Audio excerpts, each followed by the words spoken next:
Hello dear students, welcome in dream high academy. तो computer का lecture number 3 आप लोगों के सामने। आज हम जनरेशन्स ऑफ कंप्यूटर करेंगे। इसमें फर्स्ट जनरेशन सेकंड जनरेशन हमने किया है, तो आज थर्ड फोर्थ और फिफ्थ कर लेंगे। ठीक है, तो क्या बोला था मैंने पिछले लेक्चर में, अपने लास्ट लेक्चर में, जो लोग आज मेरा लेक्चर देख रहे हैं उनसे रिक्वेस्ट है वो पहले फर्स्ट एंड सेकंड लेक्चर को देख ले। एक बार फर्स्ट सेकंड लेक्चर देख ले, उसके बाद थर्ड लेक्चर देख ले और फिर अपने आप को एसेस कर ले कि कितना उनको समझ आ चुका है। चलिए फिर यहाँ से हम स्टार्ट कर लेंगे। हाँ चलो, एक बार फिर हम रिव्यू कर लेंगे फर्स्ट जनरेशन सेकंड जनरेशन का। थोड़ा स्पीड में ही जाऊंगा, थर्ड जनरेशन से हमें पढ़ना है क्योंकि फर्स्ट सेकंड मेरे लास्ट वीडियो पे भी आप लोगों को मिलेगा।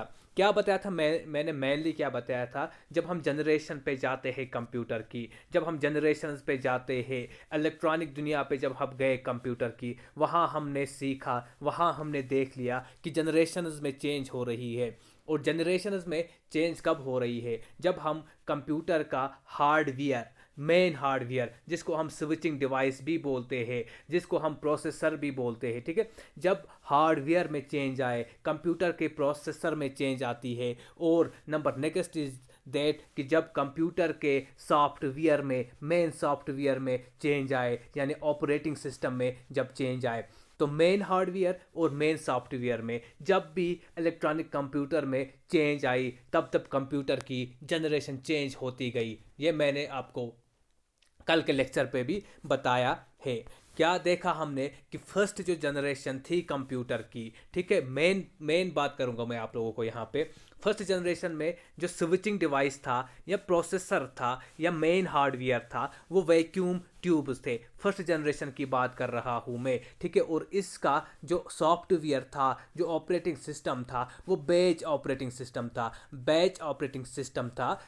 बैच ऑपरेटिंग सिस्टम क्या होता है, मेरे सेकंड वीडियो पे आप देख लो, लेक्चर नंबर सेकंड। आज लेक्चर नंबर थर्ड कर रहे हैं हम। लेक्चर नंबर सेकंड की लिंक आपको डिस्क्रिप्शन में मिल जाएगी। एक बार लेक्चर नंबर सेकंड को भी विजिट करें वो स्टूडेंट्स जिन्होंने लेक्चर नंबर सेकंड मिस किया है, ठीक है। तब आपको समझ आ जाएगा बैच प्रोसेसिंग क्या होती है, सीक्वेंशियल, यहाँ पे सीक्वेंशियल प्रोसेसिंग होती है, सीक्वेंशियल प्रोसेसिंग क्या चीज़ होती है। तो फर्स्ट जनरेशन में हमने मेन देखा, बैच ऑपरेटिंग सिस्टम था और वैक्यूम ट्यूब्स थे। फिर सेकेंड जनरेशन में हम गए तो वैक्यूम ट्यूब्स को ट्रांजिस्टर्स ने रिप्लेस किया, और ट्रांजिस्टर्स ने रिप्लेस किया उसके बाद यहाँ पे जो ऑपरेटिंग सिस्टम था, ठीक है ना, सेकेंड जनरेशन की अगर बात कर लेंगे, यहाँ पे जो ऑपरेटिंग सिस्टम था वो मल्टी प्रोग्रामिंग था, टाइम शेयरिंग ऑपरेटिंग सिस्टम था। वो क्या होता है, मेरे लेक्चर नंबर सेकेंड को एक बार आप विजिट करिए। अब आज हम थर्ड जनरेशन की बात कर लेंगे, ठीक है। आज हम जनरेशन का लेक्चर कंप्लीट कर लेंगे, 5-9-10 मिनट का ही ये लेक्चर बन जाएगा।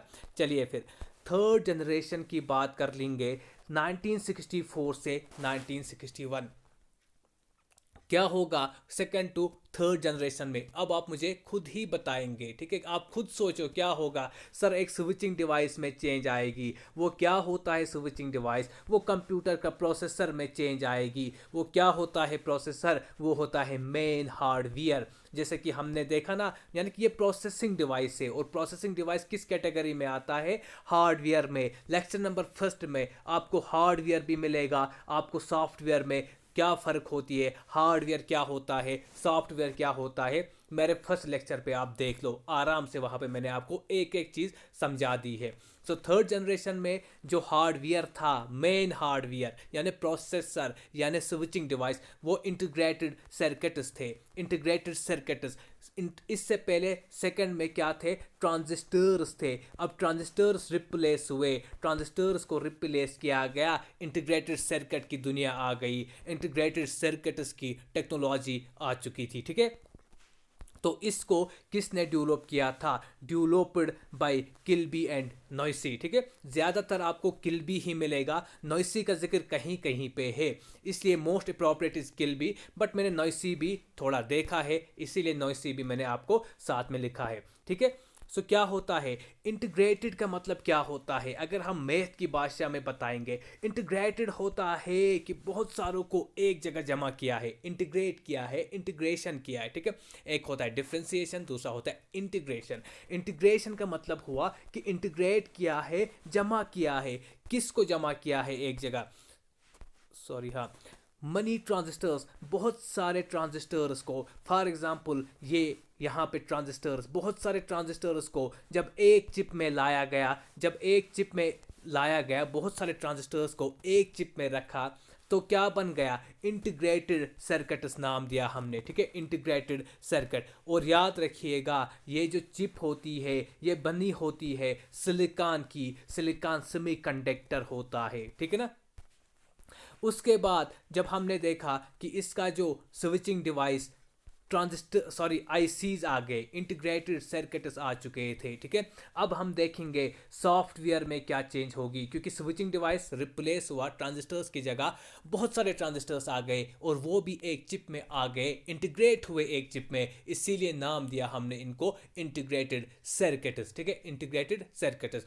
अब इसका सॉफ्टवेयर देख लेंगे, क्या सॉफ्टवेयर है, real time sharing. Real time sharing का आप देखो, सेकेंड जनरेशन में हमने देखा कि टाइम शेयरिंग ऑपरेटिंग सिस्टम था। क्या मतलब है रियल और टाइम शेयरिंग में, रियल टाइम शेयरिंग और टाइम शेयरिंग में, रियल का मतलब है जब मैंने आपको बताया पहले ही, कंप्यूटर के पास 3 टास्क्स आ गए, ए बी सी, और कंप्यूटर ने डिस्ट्रीब्यूट किया, ए के लिए 2 सेकंड, बी के लिए 4 सेकंड और सी के लिए 5 second.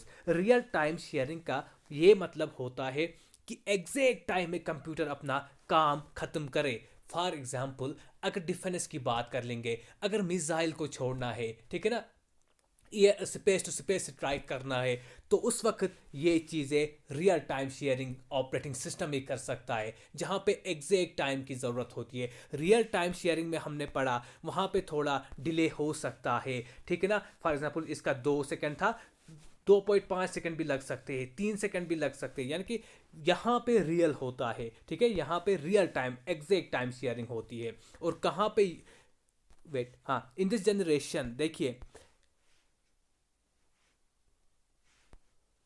In this generation real time sharing operating system where user, ये भी मल्टीटास्किंग होता है, मल्टी प्रोग्रामिंग होता है, ठीक है, मल्टीटास्किंग, बहुत सारे टास्क्स करता है, बहुत सारे प्रोग्राम चलाता है। और ये क्या होता है, C U I, character user interface, वो क्या होता है आपको आगे पता चलेगी, ठीक है। करेक्टर यूज़र इंटरफेस, चलो थोड़ा बताता हूँ मैं यहाँ पे आप लोगों को। करेक्टर यूज़र इंटरफेस मतलब हुआ करेक्टर्स पे काम करता है, ठीक है ना, करेक्टर्स, फॉर एग्जाम्पल मैं कुछ लिख रहा हूँ, सिंबल्स, ग्राफिक्स यहाँ पे अभी नहीं थे थर्ड जनरेशन पे। यहाँ पे मेमोरी कौन सी यूज़ हुई, magnetic core as a primary memory, और मैग्नेटिक डिस्क, मैग्नेटिक टेप जो थी वो सेकेंडरी मेमोरी थी यहाँ पे थर्ड जनरेशन में।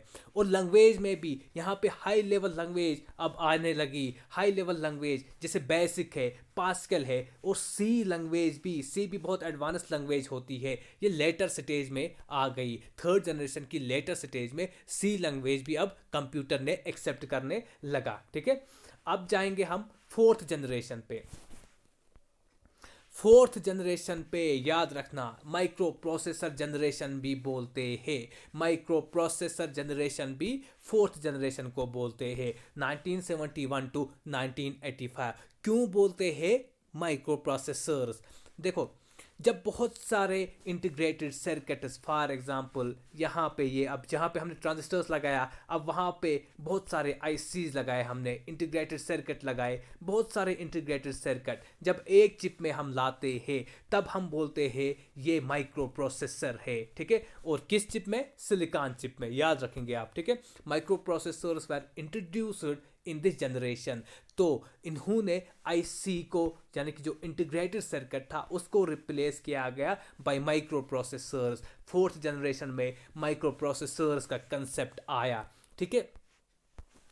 एक लार्ज स्केल इंटीग्रेटेड सर्किट्स होते थे, दूसरा very large scale integrated circuit, ठीक है, यानी यही होता है लार्ज स्केल इंटीग्रेटेड सर्किट और very large scale integrated circuit भी बोल सकते हो। अब बहुत सारे आईसीज को हमने एक चिप में लाया, तब हमारा माइक्रो प्रोसेसर बन गया। सेमीकंडक्टर मेमोरी थी यहाँ पे, ये भी याद रखेंगे आप लोग, ठीक है, एज ए स्टोरेज यूनिट। और स्पीड की 10 पिको सेकेंड था, ठीक है, उस पर इतना ध्यान मत दे दो, फोर्थ जनरेशन में ज़रूरी नहीं है। Time sharing, real time sharing operating system था, real time sharing, multitasking, multi programming, और यहाँ पे GUI ग्राफिकल यूज़र इंटरफेस भी इस्तेमाल होने लगा। मतलब कि सिंबल्स भी अब पिक्चर्स भी, ग्राफ्स भी वगैरह, वो चीज़ें भी यहाँ फोर्थ जनरेशन में आ गई, ठीक है, उनका भी हम कंप्यूटर में यूज़ कर सकते थे। ये हमें अलग से पढ़ना है, ग्राफिकल यूज़र इंटरफेस और कैरेक्टर यूज़र इंटरफेस क्या होता है, ये आगे मैं आपको आराम से डिस्कस कर लेंगे इसके बारे में भी, ठीक है। तो यहाँ पे भी जो लैंग्वेज यूज़ हुई थी C और C++। आज थोड़ा जल्दी मैं जा रहा हूँ, आज मुझे लेक्चर अपलोड नहीं करना था, लेकिन बहुत सारे मैसेजेस आ गई, तो इसलिए उन स्टूडेंट्स के लिए मैंने ये आज जल्दी से ये लेक्चर तैयार किया और अभी अपलोड कर रहा हूँ, ठीक है। अब इसकी एप्लीकेशन क्या है, याद रखिए, यहाँ पे डिस्ट्रीब्यूटेड सिस्टम आया, इंटरनेट की दुनिया आप कहाँ पे देखोगे, आपकी फोर्थ जनरेशन में, और ठीक है ना, नेटवर्किंग सिस्टम भी यहाँ फोर्थ सिस्टम में आपको देखने को मिलेगी। और ये बात आप याद रखेंगे, फर्स्ट माइक्रो प्रोसेसर इंटेल 404 है, ठीक है, इंटेल 4004 सॉरी, ठीक है, 4004 फर्स्ट माइक्रो प्रोसेसर है, और इसको इन्वेंट किया था टेड हॉप ने, ओके। उसके बाद जो क्रे है, ठीक है, 1976 first super computer of world, Cray, इसको कब डेवलप किया, 1976 में। और ये क्रे एक कंपनी है, उसी ने इन्वेंट किया था, डेवलप किया था क्रे कंप्यूटर को, और ये first super computer of world है, ये बात याद रखेंगे, ठीक है, first super computer of world is Cray. अब इसकी करेक्टरिस्टिक्स देख लेंगे, फोर्थ जनरेशन की करेक्टरिस्टिक्स देख लेंगे। अब ये सुमाल, इनका साइज सुमाल, क्योंकि अब इंटीग्रेट हुए, आईसीज बहुत इंटीग्रेशन में लाया गया, एक चिप में लाया गया। कहाँ पहले बड़ा वैक्यूम ट्यूब लगाते थे, अब कहाँ छोटे छोटे आईसीज लगाते हैं हम, ठीक है। तो अब इनका साइज बहुत कम हुआ, पोर्टेबल हुए, जैसे आपका पर्सनल कंप्यूटर, लैपटॉप है, ठीक है, लेस हीट, अब हम फैन्स भी लगाते हैं इनके साथ, उतनी हीट भी ये प्रोड्यूस नहीं करते हैं, पावर सप्लाई भी कम चाहिए इनको, बहुत फास्ट होते हैं, और सीक्वेंशियल और पैरेलल प्रोसेसिंग भी करते हैं, ठीक है ना। सीक्वेंशियल प्रोसेसिंग, पैरेलल प्रोसेसिंग क्या होती है, मेरे वीडियो नंबर 2 में देख लोगे आप, लेक्चर नंबर 2 में देख लोगे, ठीक है। चलो अब जल्दी कर लेंगे ये भी, हाँ चलिए, अब फिफ्थ जनरेशन की बात कर लेंगे। फिफ्थ जनरेशन 1985 से प्रेजेंट एंड बियॉन्ड, ठीक है, अब चल रही है और इससे आगे भी चलती है, ठीक है, जहाँ तक देख लेंगे कहाँ तक ये भी चलेगी हमारे फिफ्थ जनरेशन। यहाँ पे क्या हुआ, वहाँ पे very large scale integrated circuits थे, यहाँ पे ultra large scale integrated circuits, या इनको super large scale integrated circuits भी बोला जाता है। अब फिफ्थ जनरेशन में यही इनके प्रोसेसर्स आ गए। प्रोसेसर्स का नाम आप याद रखेंगे, हर एक जनरेशन में कौन सा प्रोसेसर यूज हुआ बहुत इंपॉर्टेंट है, मैं भी इससे क्वेश्चन एक आ सकता है, और सॉफ्टवेयर पे भी आप नजर रखेंगे, ठीक है। मेमोरी कौन सी यूज हुई, ऑप्टिकल मेमोरी, ठीक है, वहां पे कौन सी थी, सेमीकंडक्टर की मेमोरी, और यहाँ पे ऑप्टिकल मेमोरी, ऑप्टिकल डिस्क्स भी बोलते थे, और disks, previous memory in integration, बाकी मेमोरी भी सेकंड जनरेशन थर्ड जनरेशन की भी मेमोरी चलती थी यहाँ पे इन इंटीग्रेशन है, लेकिन एक एडवांसमेंट आई, ऑप्टिकल मेमोरीज आ गई, और स्पीड इसकी 10 फेमटोसेकेंड, ठीक है। सुपर कंप्यूटर बहुत फास्ट होता है, सुपर नाम से याद रखेंगे आप, ठीक है। नॉलेज इंफॉर्मेशन प्रोसेसिंग सिस्टम, ठीक है, जैसे जावा है, प्रोलॉग है, ठीक है, यहाँ पे फुल नेचुरल लैंग्वेज कंप्यूटर को समझ आने लगी, ठीक है, कुछ ऐसा सिस्टम डेवलप हुआ। जैसे फॉर एग्जांपल रोबोटिक्स की दुनिया देखते हैं हम, रोबोट यहाँ से हेलो बोलो, वहाँ से हाय बोलेगा, मतलब अब नेचुरल लैंग्वेज भी कंप्यूटर एक्सेप्ट करने लगा, और फिफ्थ जनरेशन में फुल नेचुरल लैंग्वेज एक्सेप्ट हुई, कंप्यूटर ने एक्सेप्ट किया, ठीक है ना।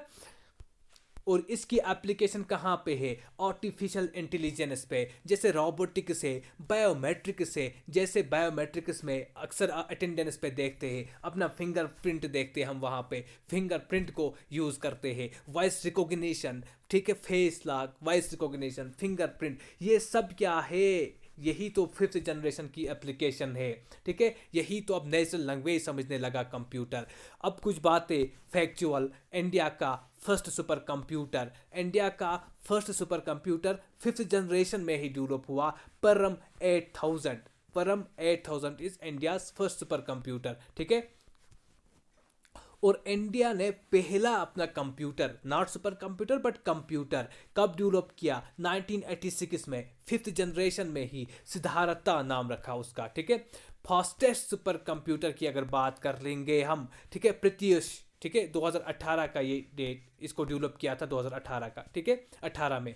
Fastest super computer of world, ये इंडिया का फास्टेस्ट सुपर कंप्यूटर है। और यहाँ पे आप लिखेंगे समिट नहीं बल्कि फैगेको, ठीक है, जो जापान का फेगेको, ठीक है, जापान कंपनी ने इसको डेवलप किया है, जापान की एक कंपनी ने डेवलप किया है फेगेको। सो समिट नहीं लिखेंगे, समिट लास्ट था 2019 वाला, 2020 में फेगेको, FAGAKU, ठीक है।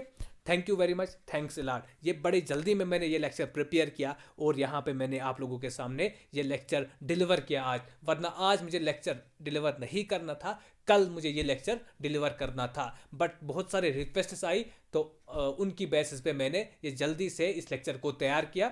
Thank you very much, thanks a lot, keep preparing and keep supporting us, thank you.